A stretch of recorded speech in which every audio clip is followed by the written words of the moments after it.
Kita sendiri punya jargon gitu, 5 kunci keamanan pangan. Wow, gitu. 5 kunci keamanan pangan. Yup.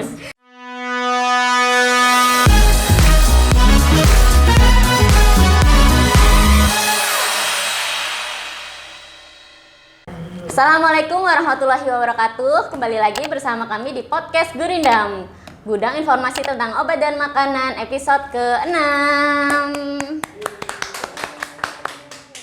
Masih bersama saya Rodotul Imtad. Di sini kita akan membahas tentang keamanan pangan. Nah, keamanan pangan sendiri kita akan hadirkan narasumber kita, Food Inspector dari Lokapom di Kota Tanjung Pinang, Abang atau apa nih panggilnya? Terserah Kak mau panggil apa aja, tapi jangan panggil sayang ya. Oke. Kita panggil Abang ya, Abang Boleh. Idin Robin Tua Manurung, pengawas farmasi dan makanan di Lokapom di Kota Tanjung Pinang, sekaligus Food Inspector dan pernah mengikuti pelatihan Tenaga penyuluh keamanan pangan. tenaga penyuluh keamanan pangan. Yeay, selamat datang Abang Idin. Pertama-tama kita mau tahu nih tentang topik kita kan hari ini keamanan pangan. Sebenarnya keamanan pangan itu seperti apa, Bang? Boleh dijelaskan kepada teman-teman?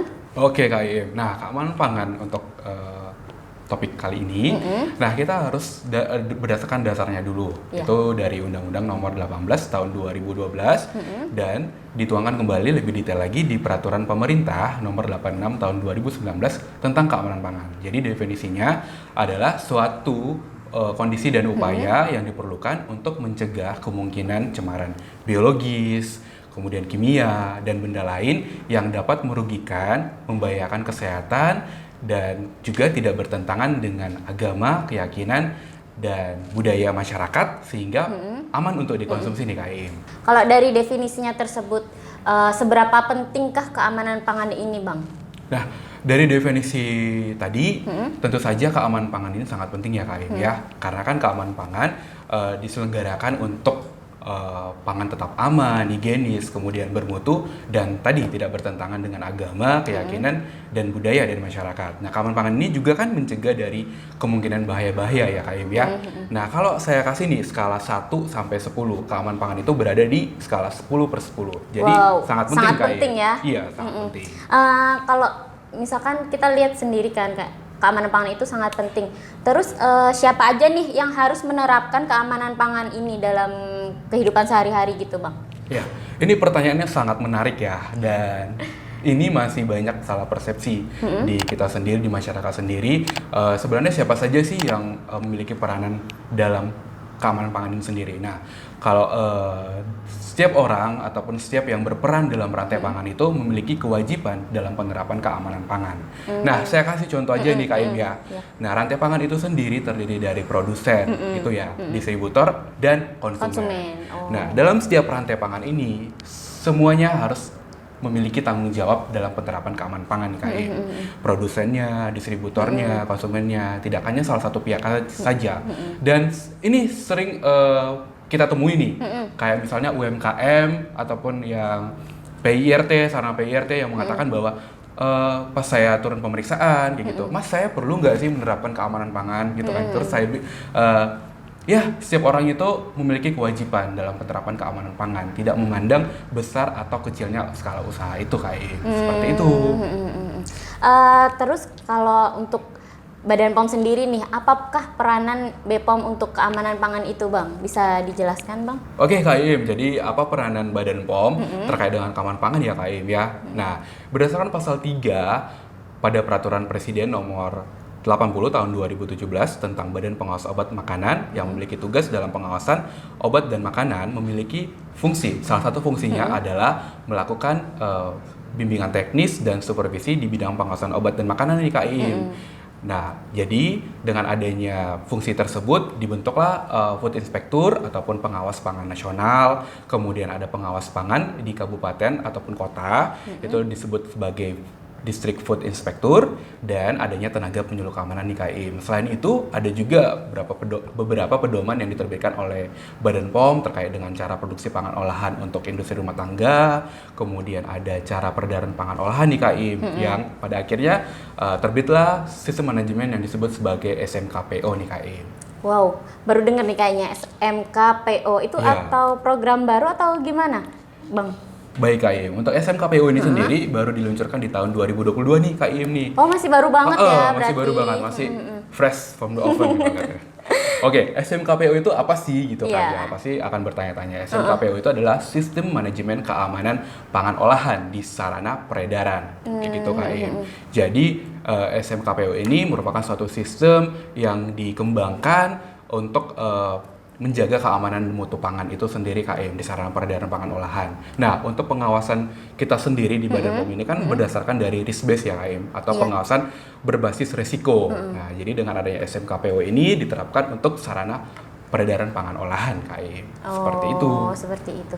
Iya. Itu kan untuk kayak sarana itu kan berarti kan untuk lebih ke pelaku usaha gitu ya, Bang ya. Iya. Kalau untuk masyarakatnya sendiri itu bagaimana, Bang? Nah, untuk masyarakat sendiri, kan tadi kita sudah berbicara tentang rantai pangan ya, Oh, mulai dari iya. produsen, Distributor, distributor, konsumen. ya, konsumen ya. Nah, kalau kita sendiri punya jargon gitu, punya jargon 5 kunci keamanan pangan. Wow, Gitu. 5 kunci keamanan pangan. Yup. Apa Jadi- aja tuh, Bang? Jadi teman-teman di sini harus mengingat ya 5 kunci keamanan pangan. Yang pertama, jagalah kebersihan. Nah, di era pandemi ini Kak Iim pasti udah sering dong cuci tangan ya kan? Iya, karena pandemi ya.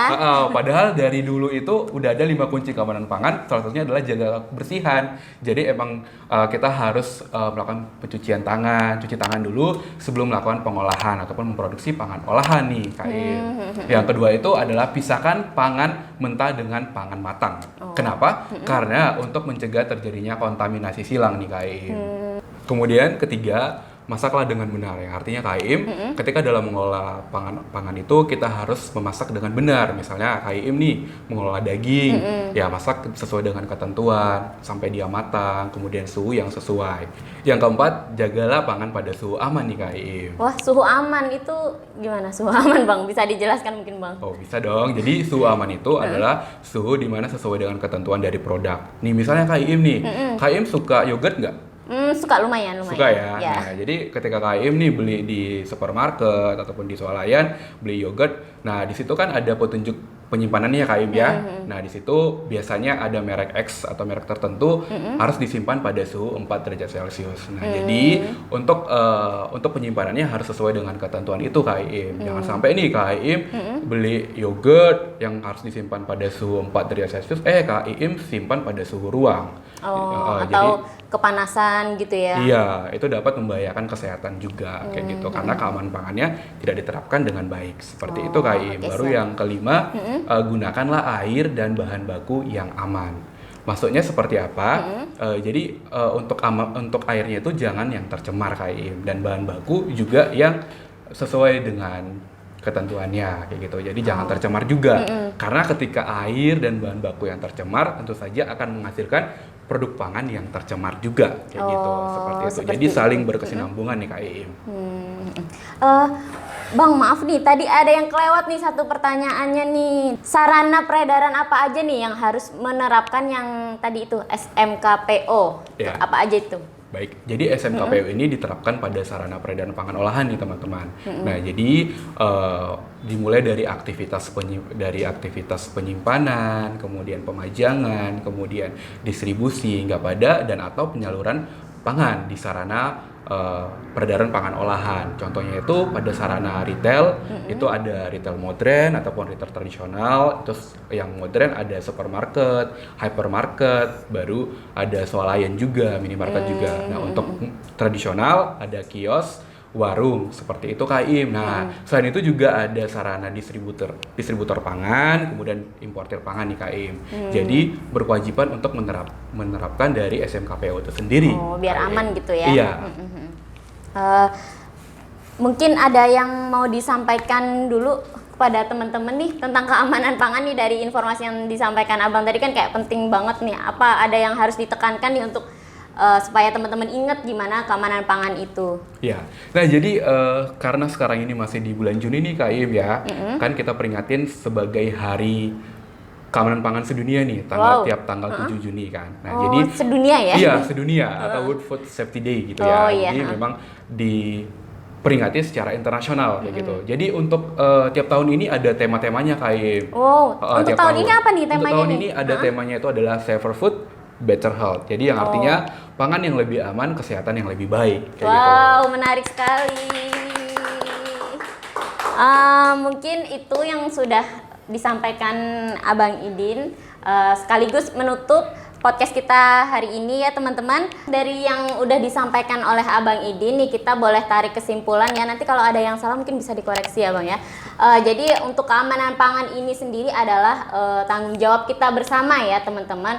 Baik itu sebagai distributor atau produsen atau kita sendiri sebagai konsumen juga harus menerapkan 5 kunci keamanan pangan yang sudah dijelaskan oleh Bang Idin tadi ya. Mungkin itu saja yang bisa kami sampaikan di podcast kali ini. Jangan lupa buat teman-teman Gurindam untuk follow akun media sosial kita, ada di YouTube, Instagram, Twitter, dan juga Facebook ya teman-teman. Jangan lupa di follow dan diikuti terus ya YouTube kami. Assalamualaikum warahmatullahi wabarakatuh.